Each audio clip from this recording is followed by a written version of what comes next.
BFM Business. Toute l'info éco et business à la mi-journée. 60 minutes business. Guillaume Paul.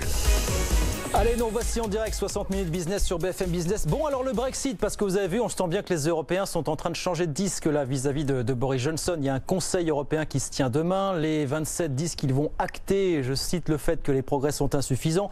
On a un Thierry Breton qui a dit ce matin sur BFM Business, mais nous sommes prêts, il n'y a pas de problème. On met manière de mettre la pression sur Boris Johnson. On en parle quelques minutes au téléphone avec Patrick Martin-Genier qui est avec nous. Bonjour Patrick. Bonjour Guillaume. Bonjour, professeur à Sciences Po, à l'INALCO, spécialiste des questions européennes. Pas vous demander de lire dans la boule de cristal, mais comment est-ce que vous voyez les choses, vous, Patrick? On va au no deal ou pas pour vous au 31 décembre là, Écoutez, il y a vraiment de grosses chances que nous allions vers le no deal, car nous n'avons absolument pas progressé. Michel Barnier s'inquiétait hier de ce que ça fait 3 fois que le Premier ministre Boris Johnson reporte l'échéance. La dernière échéance, c'est demain au Conseil européen de Bruxelles. On va en discuter sans doute toute la soirée. L'Europe est très forte aujourd'hui face à un Boris Johnson qui n'arrête pas de dire qu'il veut continuer à négocier, mais en réalité son équipe et son chef négociateur n'a pas les moyens de négocier.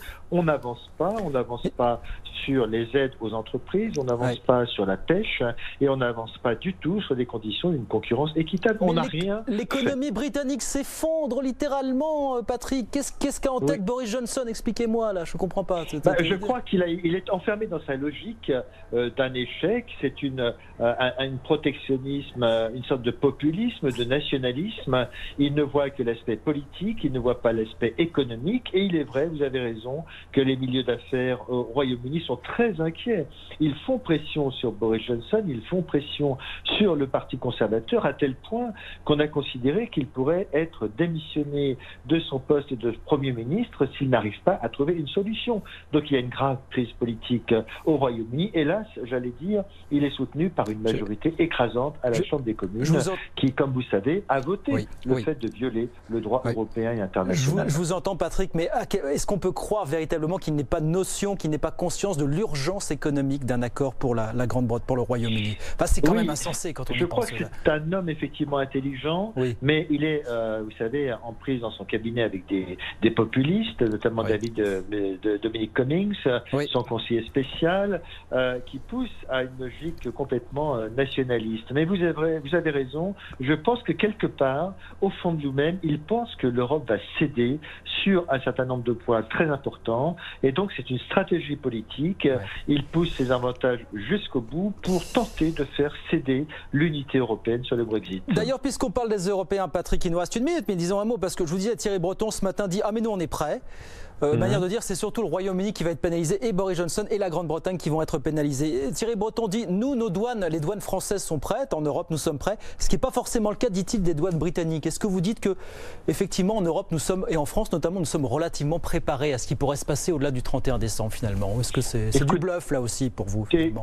Écoutez, relativement préparés, je pense qu'on aura de grosses difficultés, car nous aurons nous aussi des difficultés pour aller au Royaume-Uni. Je ne suis pas certain que si nous n'avons pas tous les effectifs pour contrôler les marchandises qui vont entrer en Europe, dans le marché unique, ça risque d'avoir une certaine panique également en France. Mais vous avez raison, au Royaume-Uni, je crois qu'on n'est pas prêt du tout.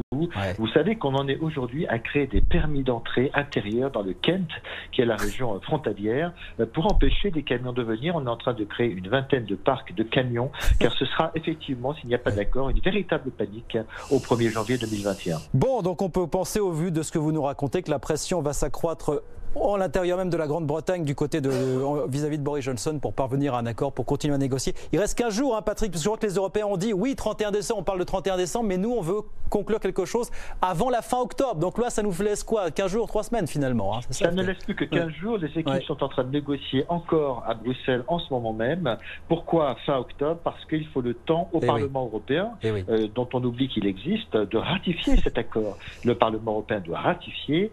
Et là aussi, si ça ne marche pas, il y a aussi des risques que le Parlement européen fasse des observations et s'oppose à un projet d'accord qui serait complètement déséquilibré. Bon, ça nous promet des nuits agitées effectivement au cours des 15 prochains jours du côté de Bruxelles. Merci beaucoup Patrick, merci d'avoir été avec nous quelques minutes. Patrick Martin-Genier, merci, professeur Sciences Po, l'INALCO, spécialiste des questions européennes. Merci d'avoir été avec nous.